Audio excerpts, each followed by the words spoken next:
Ela cresceu a observar o mundo de forma intensa, algumas delas em silêncio, às vezes através das perdas que marcam a sua história desde muito cedo.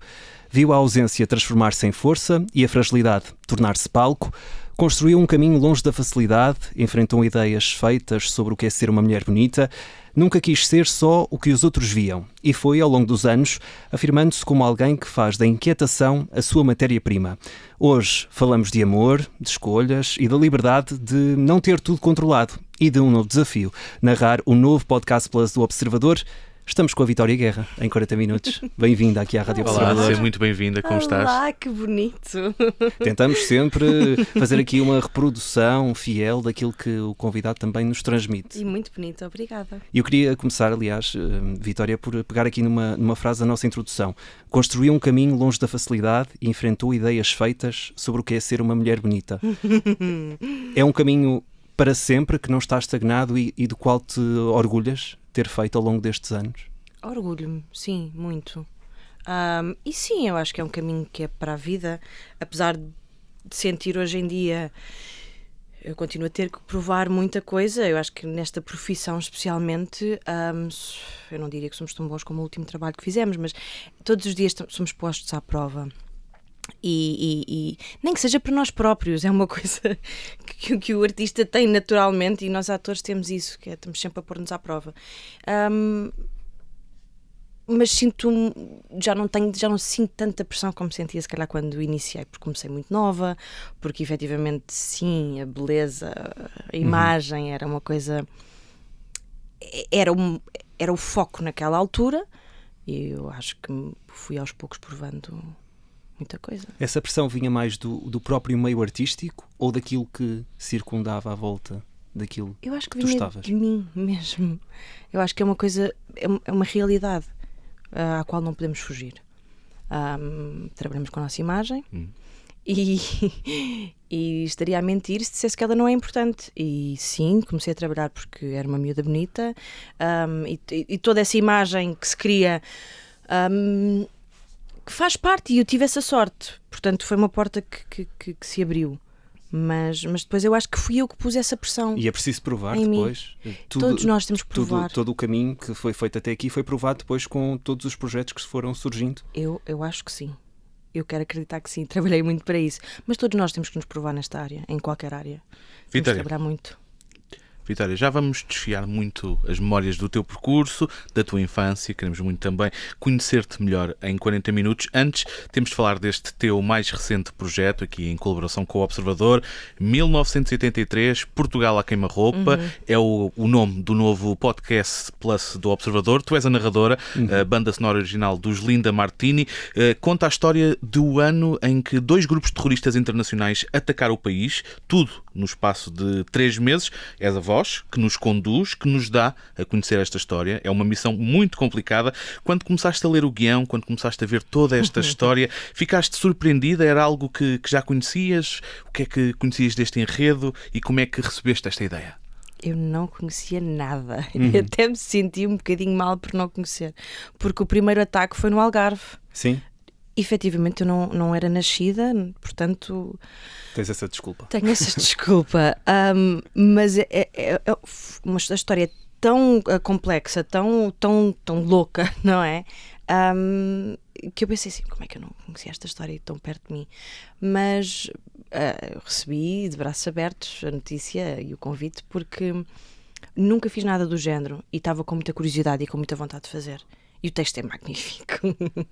O texto ajuda também a que tu própria te sintas parte da trama, daquilo que está a acontecer, Exatamente. A envolvência. Eu gosto muito de ouvir podcasts e realmente estão na berra, ainda bem. E este em específico é muito bom, este podcast do Observador. E esta história, poder contá-la, é quase como um filme de ação. E eu sentia que estava num filme de ação, a ver as coisas enquanto estavam a acontecer e a narrá-las enquanto estavam a acontecer. Que cuidados extra é que sentiste que precisavas ter, porque não havia o apoio de uma imagem, não é? Tens de conduzir literalmente os nossos ouvintes, os ouvintes do Podcast Plus, apenas com a tua voz. Só a voz, exato. Isso foi assim o mais assustador, mas o mais divertido. Com a minha voz eu tinha que passar a emoção certa para que o ouvinte sentisse aquilo que tinha que sentir ao ouvir a história. O que é que eu tinha que ter em atenção? Eu tive muita sorte.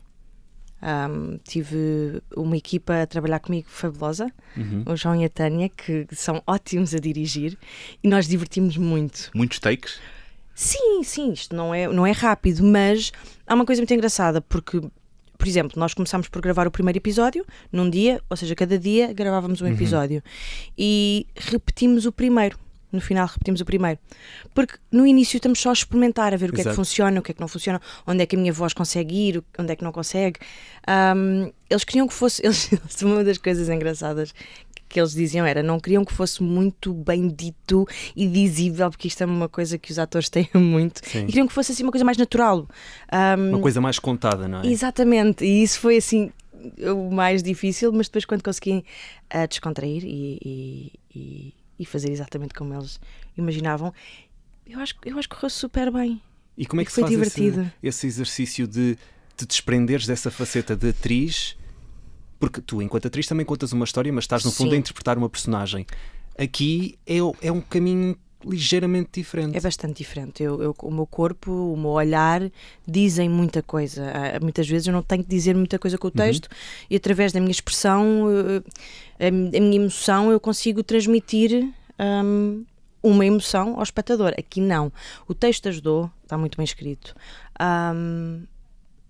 Depois, não sei, foi encontrar, uma das coisas que nós fizemos foi encontrar palavras-chave e dar força nessas palavras. Depois eu acho que o trabalho de som do Pedro depois foi absolutamente incrível, dos Linda Martini também. E eu acho que isso ajudou. Por exemplo, eu ouvir, não, parece que estou a ouvir coisas pela primeira vez. Eu li aquele texto, eu conheço aquele texto, mas olha, não sei, foi... Tu na tua cabeça, enquanto gravavas e fazias esses takes, já no fundo que imagina, isto se calhar vai ficar desta forma, e depois ficaste ainda mais surpreendida com... Fiquei muito surpreendida. Quando ouviste. Eu vou ser honesta, eu falei com a Inês Castelo Branco, que ela já tinha gravado A Caça ao Estripador de Lisboa. Exatamente. Somos muito amigas e eu disse, Inês, vou gravar também, dá-me dicas, por favor. E ela, não vais com nada pensado, não prepares, porque eles são ótimos, eles vão-te dirigir, e foi o que aconteceu. Efetivamente, eu não preparei nada, não fui com uma ideia pré-concebida de como é que eu queria fazer ou não queria fazer. E depois de lá, a direção foi fantástica e foi só ler e sentir aquilo que estava a ler, ou imaginar, visualizar aquilo que estava a dizer.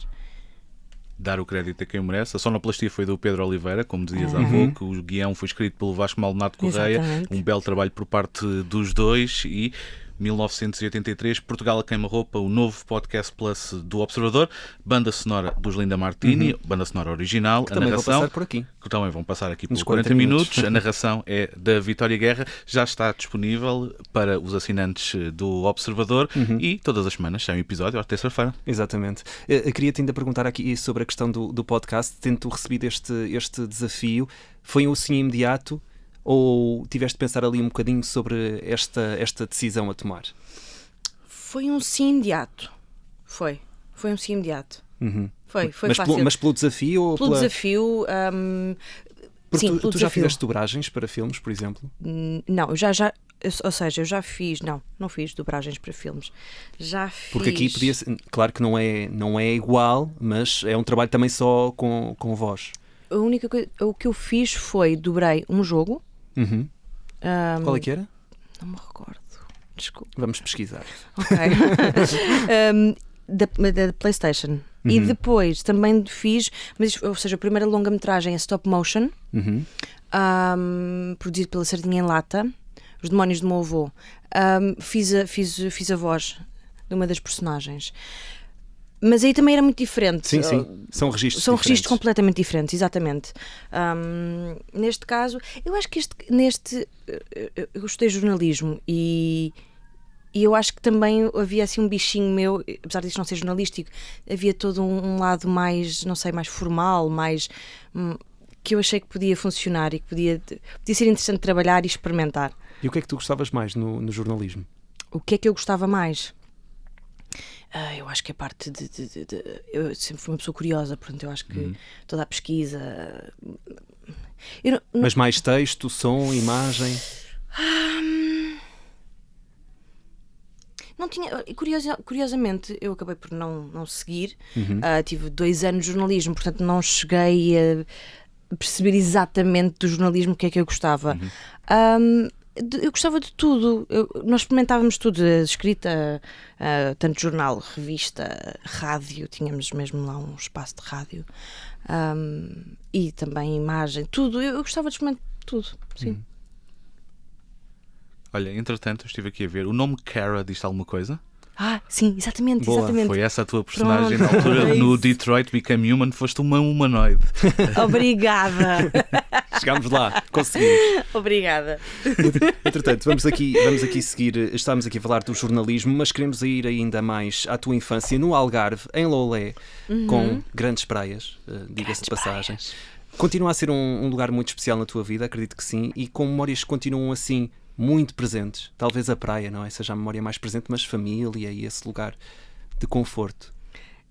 Sim, as memórias de infância são todas lá e, curiosamente, praia, sim, porque 3 meses dos nossos verões eram passados na praia.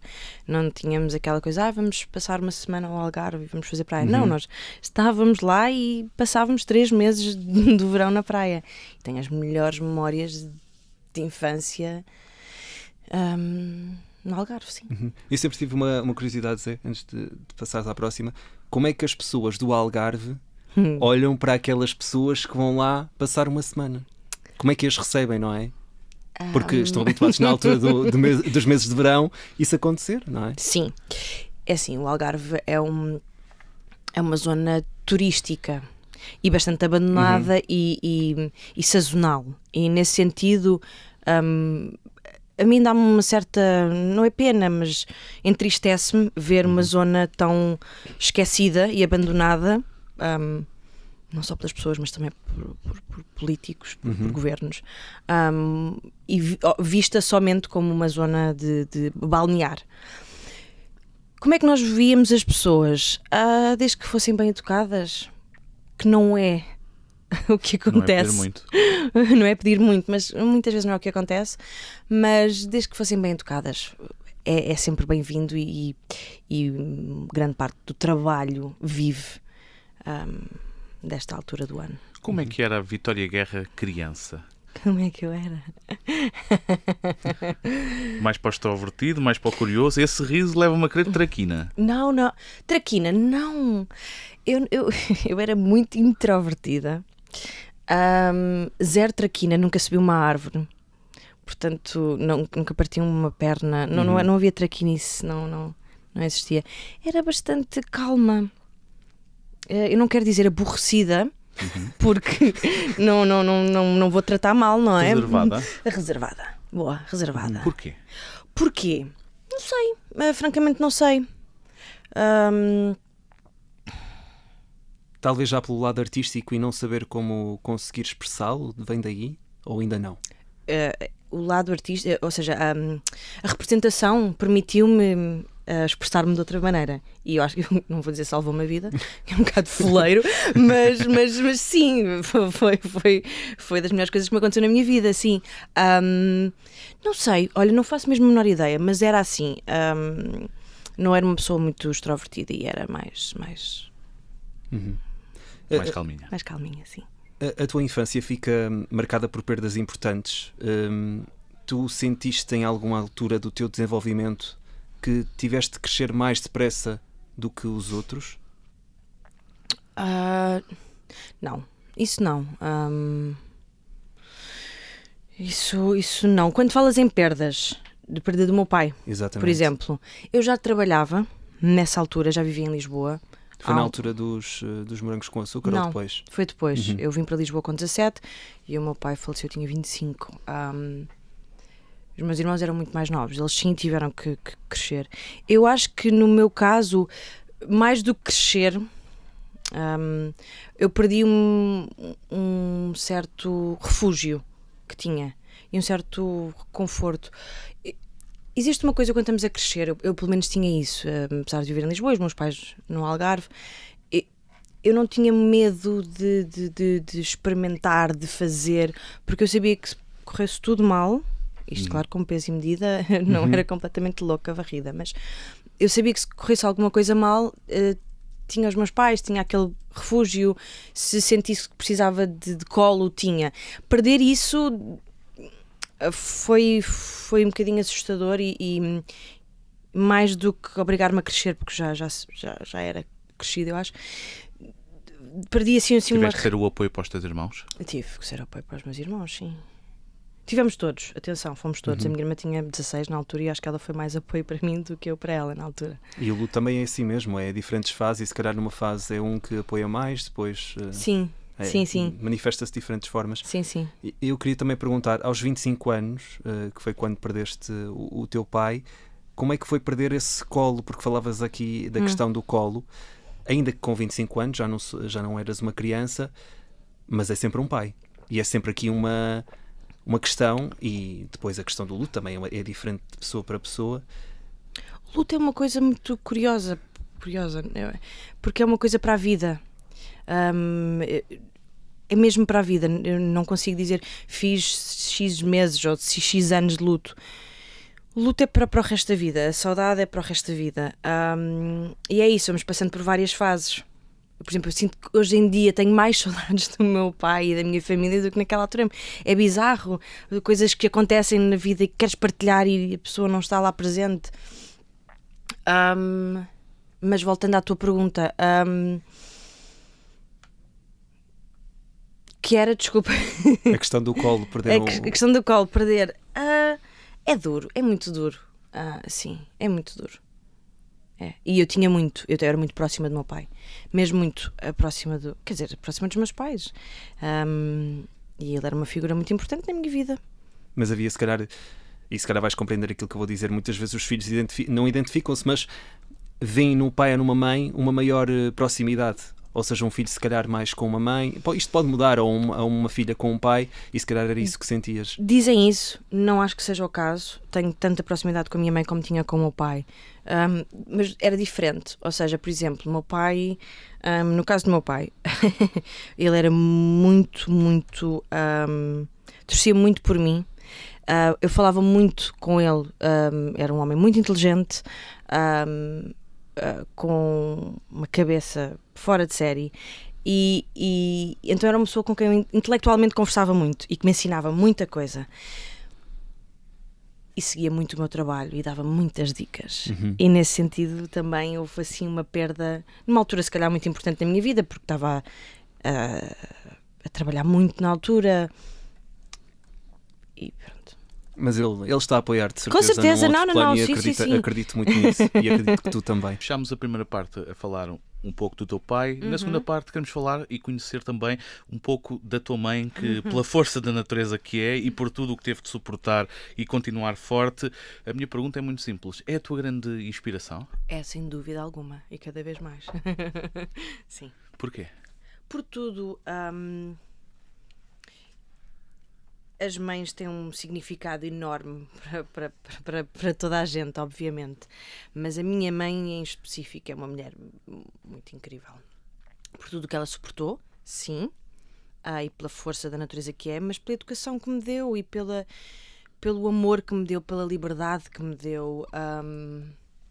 Obviamente, e quando eu digo, hoje em dia, cada vez mais, eu acho que o facto de e não digo por pronto, estou grávida e vou ser mãe, não é por isso, é mesmo porque com a idade a proximidade é cada vez maior, o respeito é cada vez mais. Compreendes as decisões de uma maneira diferente? Algumas certas decisões? Sim. Eu não culpo os meus pais por nada. Acho que, quer dizer, obviamente há pessoas que tiveram infâncias horrorosas e isso são coisas diferentes. Agora, uma outra coisa que eu possa não ter concordado faz parte. Vais buscar muito, como tu própria disseste, vais ser mãe, vais buscar muito à tua própria mãe Vou. para a forma como queres criar. Vou e sei ou seja, sei que o caminho que fiz ao longo destes anos todos, e quando eu falo em liberdade é porque é muito importante, a liberdade que eu tive, que eu tenho, que eu sinto, ainda hoje, veio dela. A minha mãe é inglesa. E isto pode parecer muito descabido, mas não é. Ela chegou a Portugal depois do 25 de Abril, pós-ditadura, mas ainda havia um país bastante cinzento. E eu não senti uma série de questões que, falando com amigos meus, sentiram, com mães mais fechadas. A minha mãe falava comigo sobre tudo. Tudo. E deu-me sempre muita liberdade. E isso para mim foi assim a base da minha educação. E é muito amor, muito amor. Que também é sempre importante. Muito. Nós já vamos falar da maternidade, desta nova fase, até porque estamos aqui a chegar a uma fase quase final, já lá vamos. Mas antes, e falávamos aqui de liberdade, e tenho a certeza que a tua mãe torceu muito pelo teu sucesso e pela tua vinda para Lisboa. Com 15 anos, não sei, se calhar uma idade demasiado precoce para alguém que vem do Algarve para Lisboa. O que é que se traz na bagagem? Não, de todo. Não, mas é demasiado precoce. Eu lembro quando a minha irmã tinha 15 anos, eu dizia à minha mãe: como é que tu foste capaz de me deixar vir para Lisboa com a idade que a mana tens? És louca. Eu dizia: não, tu querias muito. Eu era bem comportada, era uma coisa que eu queria. E a minha mãe sabia que eu não queria ficar no Algarve. Se não fosse aos 15 seria mais tarde, e naquela altura encontramos uma escola, encontramos um sítio para ficar, e era uma coisa que eu queria muito, vir para Lisboa, e para ela fazia todo o sentido. E as saudades nunca foram um problema? As saudades existem, claro, mas os meus pais, a casa estava lá, e eu ia para casa todos os fins de semana. Eu sinto mais saudades hoje em dia do que naquela altura. É normal, com 15 anos uma pessoa está a curtir a cidade, não está a pensar muito nisso, e hoje em dia sinto muito mais falta da família, sim. Os morangos com açúcar foi aquele cheque que tu precisavas na tua vida na altura para perceberes que querias mesmo fazer representação? Sem dúvida alguma, eu jamais me passaria pela cabeça seguir representação. Ou seja, a representação era assim uma profissão, não sei, era uma coisa assim muito nem sei, abstrata, sim, talvez abstrata. Pensar em seguir representação não era uma opção sequer, nem nunca me passou pela cabeça. Não é desrespeito nenhum pela profissão, era. Até porque havia jornalismo, não era? Sim, era. Ou seja, tinha as mesmas componentes ou seja, o meu lado curioso podia ser alimentado através do jornalismo. Pronto. E olhando para trás, consegues imaginar agora uma vida sem representação? Não penso muito nisso, honestamente. Mas acho que não sei. Não sei, teria sido outra coisa a minha vida. Também teria sido boa, tenho a certeza. Mas foi ainda melhor com a representação. Sim. Tu no início, quando apareceste, e na altura ainda sem redes sociais, muito mais com a imprensa, que escrevia e fazia notícias, como era no início para alguém tão jovem lidar com as críticas e com aquilo que se escrevia? Sentiste que tinhas sempre de provar algo mais por causa de críticas que se faziam na altura, ou não sofreste muito com isso na altura? Eu não sofri muito com críticas e também não liguei muito a críticas. Ou seja, uma coisa são críticas construtivas. Eu quando comecei a trabalhar era muito fraquinha como atriz, não vou mentir. Eu não sabia o que é que andava a fazer. E os meus pais, por exemplo, eram os meus maiores críticos. Eram os primeiros a ligarem a dizer: Vitória, não vais muito bem naquela cena, naquela novela. Portanto... Como é que recebias essas críticas? Muito bem. Sim. De críticas construtivas. Sim, claro. Faz parte. Agora, críticas por criticar nas revistas, nunca liguei. mas também nunca alimentei. Nem mesmo agora, por exemplo, quando é escrita alguma notícia e que alguma coisa esteja descontextualizada, tu lidas sempre muito bem com isso. Não lido muito bem, atenção, também seria completamente... Não, lidas bem no sentido de não dar muita importância. Eu não dou muita importância, não podemos dar nesta profissão. Por outro lado, eu também sempre fui bastante reservada. E eu acho que isso também ajuda para que a minha vida não seja escrutinada como muitos colegas meus. Eles sim sofrem bastante, eu tenho perfeita noção disso. Se calhar estivesse na posição deles, sofria um bocadinho mais, sim. Como é que consegues esse equilíbrio que procuras e consegues entre a privacidade do teu lar, da tua família, dos teus amigos e a exposição pública? Foi uma coisa que eu optei sempre por fazer desde muito nova. Também eu acho que porque, ou seja, quando comecei a trabalhar, era um bocadinho mais fácil do que hoje em dia. Hoje em dia é um bocadinho mais difícil as redes sociais e o mundo artístico mudou muito nesse sentido. Ou seja, a exposição da vida pessoal é muito maior e é muito mais importante do que era quando eu comecei a trabalhar. Mas para mim sempre me fez muito sentido proteger-me a mim, a minha família também, porque apesar de tudo vivíamos no Algarve, em Lolé, numa zona muito pequena, saía uma notícia minha nas revistas, coitados dos meus irmãos tinham que levar com aquilo que também não precisavam, não é? Não tinham culpa de eu estar a trabalhar em televisão e em cinema.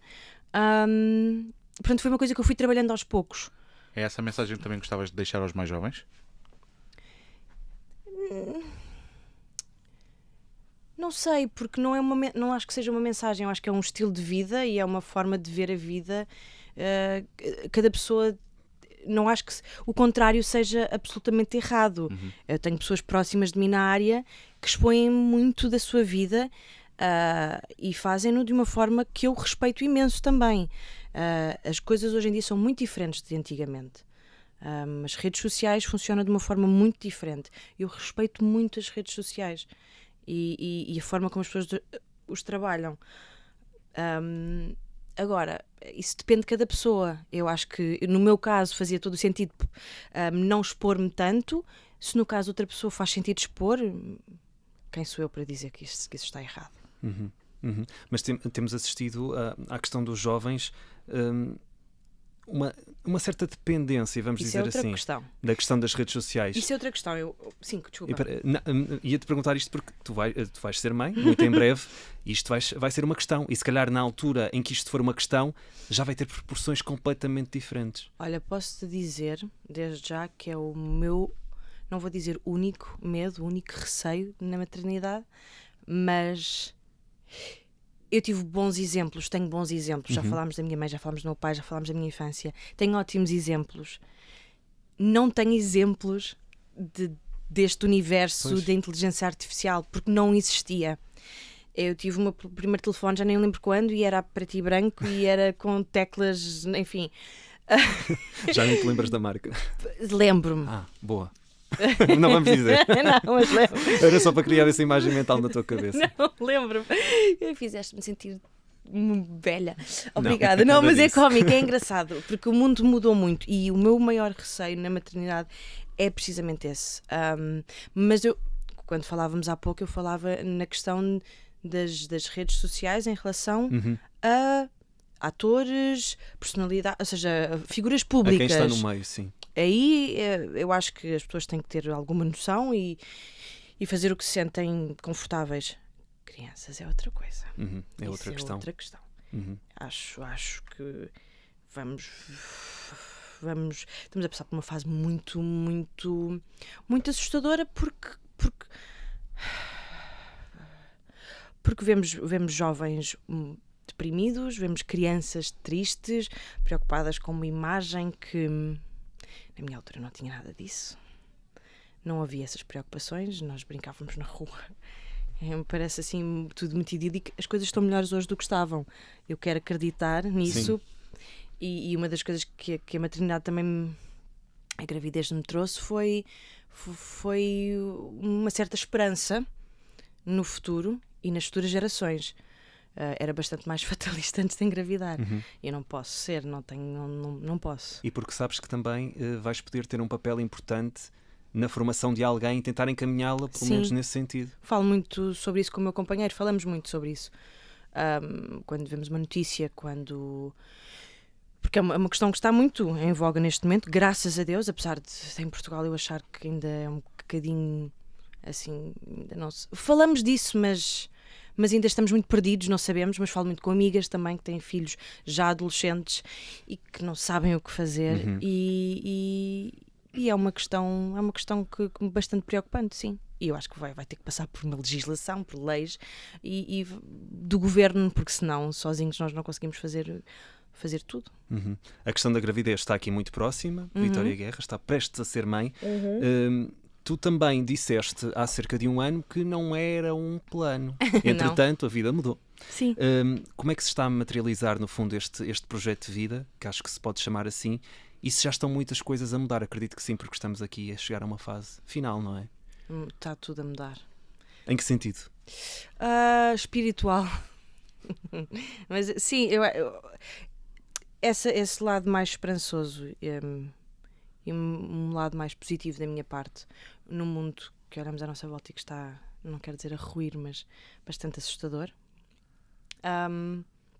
Eu tenho tentado encontrar alguma força e alguma coragem porque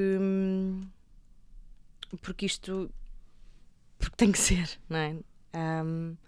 E sim, obviamente vai mudar tudo, mas eu sou muito cerebral, não sou muito sentimental e pronto, era uma coisa que eu queria, está a materializar-se, pronto. Sentes-te pronta? Sinto. Acho que não vou sentir depois. Vão ver dias terríveis. Como tudo. Está prestes a começar. Está prestes a começar. Ou seja, o fim está a encaminhar-se para outro início, no fundo. Sim, é isso tudo, sim. O que é que já aprendeste sobre ti mesma pelo facto de teres engravidado?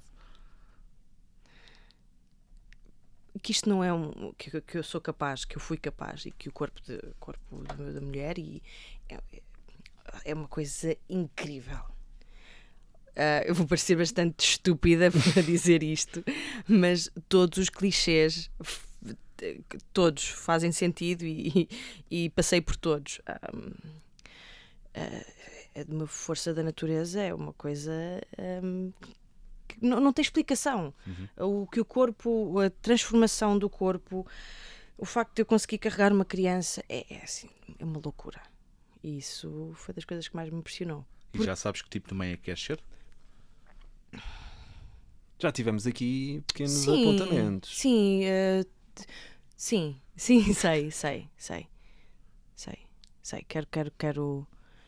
Quero dar muito amor, porque eu acho que obviamente é muito importante. Muita liberdade, tal como os meus pais me deram. E pronto, e vou cometer erros, obviamente, como qualquer pai, e tentar também não me martirizar pelos erros que for cometendo ao longo do tempo. Está quase e em breve vamos ter novidades sobre isto e sobre este projeto de vida tão bonito. Entretanto, já falámos aqui de representação, mas eu acredito que estás numa fase muito boa. Tu vais ser mãe, fizeste uma novela, que já acabaram as gravações, que é líder de audiências, foste nomeada muito recentemente como melhor atriz, podes vencer mais um Globo de Ouro. Tudo isto aqui no meio de um rebuliço com muita coisa a acontecer. Queria-te perguntar também como é que se recebe uma nomeação destas, que é, no fundo, concretizar e o consolidar do trabalho enquanto artista. Foi muito bom. Não estava nada à espera. A gente diz isso, mas não estava mesmo, efetivamente. E foi mesmo bom estar ao lado da Joana, que também fez a novela, a Joana Ribeiro. Sim. E que são sim, pessoas completamente opostas na trama. Foi uma novela que me deu um gozo imenso fazer. Portanto, e foi graças a 9 meses, 10 meses de um trabalho intenso com uma equipa maravilhosa. Eu cada vez mais aprecio e admiro as pessoas com quem eu trabalho. É o melhor que se leva dos projetos. É o melhor que se leva. É tudo. Para mim, cada vez mais. As pessoas com quem eu trabalho, sim. E se forem boas, e se forem esforçadas e trabalhadoras, porque é um trabalho de equipa, vocês também têm isso aqui, não é? Eu acho que as pessoas às vezes não têm bem noção da quantidade de pessoas que trabalham. Então numa novela é uma loucura. E é uma máquina, porque é tudo muito rápido. É muito rápido, mas eu que estou se calhar em 80% das cenas e que agora fui nomeada, a minha nomeação é graças às 200, 300 pessoas que estiveram a trabalhar comigo. Por isso fiquei mesmo contente também por isso. E enquanto atriz, sentes que há temas que têm mais urgência para ser representados, que precisam de mais tempo de antena e em cena em Portugal? Claro que sim, óbvio. Quais? Obviamente. Tantos. Neste momento, tendo em conta o governo de direita que temos, acho que qualquer tema sobre as mulheres, que eu achava que já estava bastante...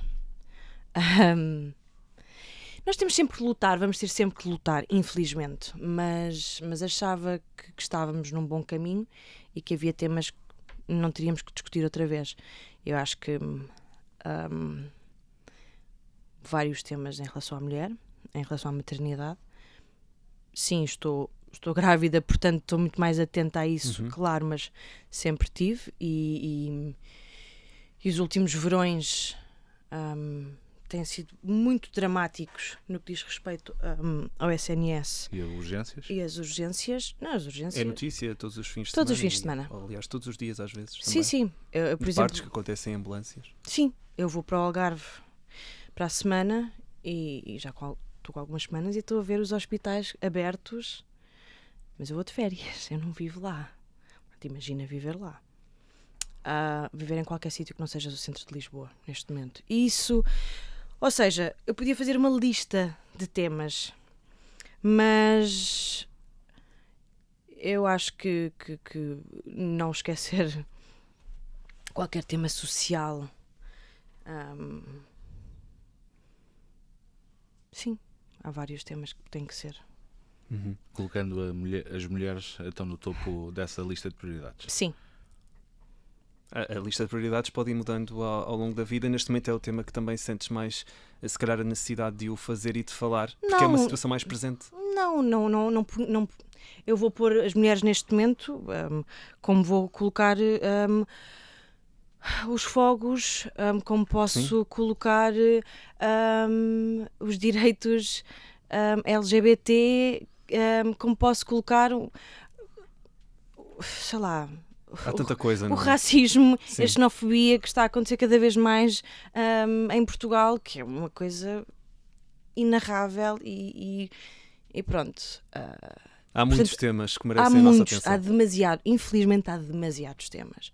E como te disse, o facto de ser mãe não me faz só pensar nas mulheres, faz-me pensar em todas, porque eu vou ter uma criança que vai ter de enfrentar tudo isso, vai entrar neste mundo. Vai ter que enfrentar tudo isso, exatamente.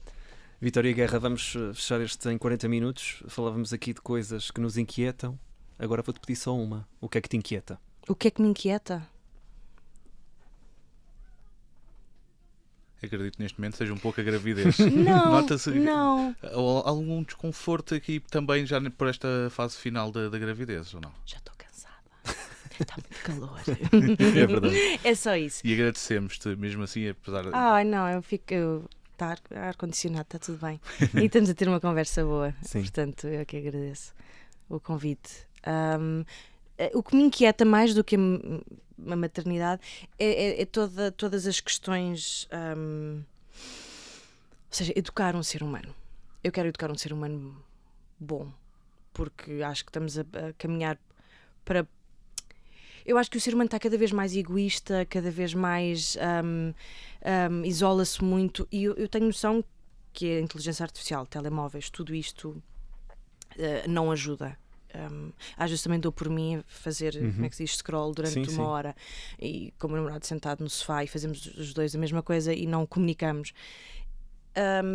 Mas eu não quero, eu não sei como educar uma criança neste mundo cada vez mais egoísta e não é só egoísta, eu estou à procura da palavra, desculpa. Centrado em si próprio? Sim, centrado em si próprio e sem se preocupar com o próximo. Eu não quero educar Um mundo ser com mais humano, empatia, no fundo. Um mundo com muito mais empatia, por amor de Deus, sim, obviamente. E eu quero educar uma criança para um mundo assim. Vitória Guerra, agradecemos de ter vindo cá ao Em 40 Obrigada. Minutos, narradora do novo Podcast Plus do Observador, 1983, Portugal à queima-roupa, narração da Vitória Guerra, banda sonora original dos Linda Martini. Foi um gosto. Uma hora pequenina, é o que se estou a dizer, não é? Sim, é. Que corra tudo bem. Obrigada. Muito obrigado e até breve. Até breve. Até breve.